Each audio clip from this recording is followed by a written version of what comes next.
Medical കോളേജിലെ ശസ്ത്രക്രിയാ പ്രതിസന്ധി തുറന്നു പറഞ്ഞ ഡോക്ടർ ഹാരിസ് ഹസനോട് സർവീസ് ചട്ടലംഘനം നടത്തിയതിനുള്ള വിശദീകരണം മാത്രമാണ് തേടിയതെന്ന മെഡിക്കൽ വിദ്യാഭ്യാസ വകുപ്പിന്റെ വിശദീകരണം.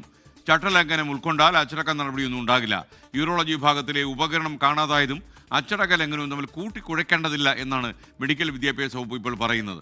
അലക്സ് റാം മുഹമ്മദ് തിരുവനന്തപുരത്ത് കൂടുതൽ വിശദാംശങ്ങൾ നൽകും. അലക്സ് റാം, ഈ ജനങ്ങൾ മുഴുവനും ഈ ഡോക്ടർക്ക് പിന്നിലാണ് എന്ന് അണിനിരുന്നപ്പോൾ തലയൂരാൻ ശ്രമിക്കുന്നതിന്റെ ഭാഗമാണോ ഈ വിശദീകരണം?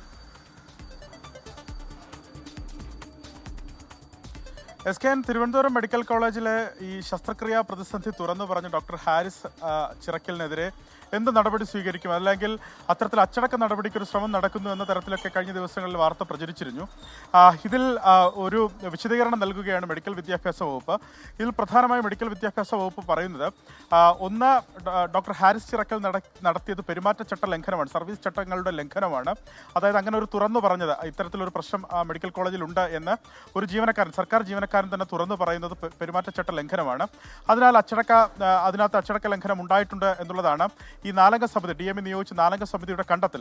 അതിൽ വിശദീകരണം തേടുക മാത്രമാണ് DME ചെയ്തതെന്നാണ്, അതായത് മെഡിക്കൽ വിദ്യാഭ്യാസ വകുപ്പ് ചെയ്തതെന്നാണ് മെഡിക്കൽ വിദ്യാഭ്യാസ വകുപ്പിന്റെ വിശദീകരണം.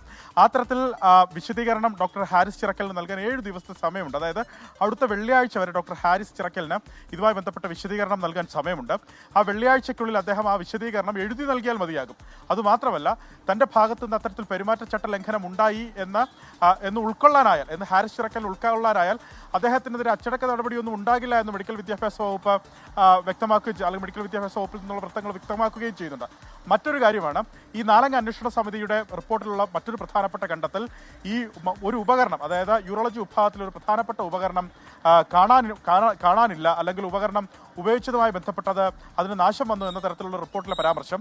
ആ പരാമർശത്തിൽ ആ പരാമർശവും ഈ അച്ചടക്ക നടപടിയുമായി ബന്ധപ്പെട്ട കാര്യം, അതല്ലെങ്കിൽ വിശദീകരണം ചോദിച്ചതുമായി ബന്ധപ്പെട്ട കാര്യങ്ങൾ കൂട്ടിക്കുഴയ്ക്കേണ്ടതില്ല എന്നാണ് മെഡിക്കൽ വിദ്യാഭ്യാസ വകുപ്പ് പറയുന്നത്. അതൊരു സ്വാഭാവിക നടപടിയാണ്. അത് മാത്രമല്ല, ഇത് ഡോക്ടർ ഹാരിസ് ചിറക്കലിന്റെ കാലത്തല്ല ഇത്തരത്തിൽ ഈ ഉപകരണം കേടായത് എന്നാണ് മെഡിക്കൽ വിദ്യാഭ്യാസ വകുപ്പ് അനുമാനിക്കുന്നത്.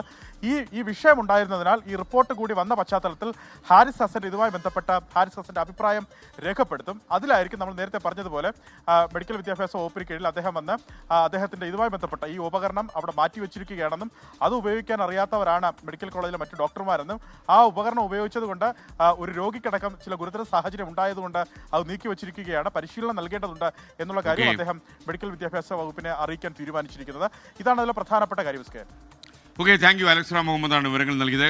ലോകത്തെവിടെയായാലും ഏത് സമയത്തും 24 വാർത്തകളും ഓഗ്മെന്റഡ് റിയാലിറ്റി പാക്കേജുകളും എക്സ്പ്ലെയിനറുകളും വിശദമായി കാണാൻ ഞങ്ങളുടെ YouTube ചാനൽ നിങ്ങൾക്ക് സബ്സ്ക്രൈബ് ചെയ്യാം.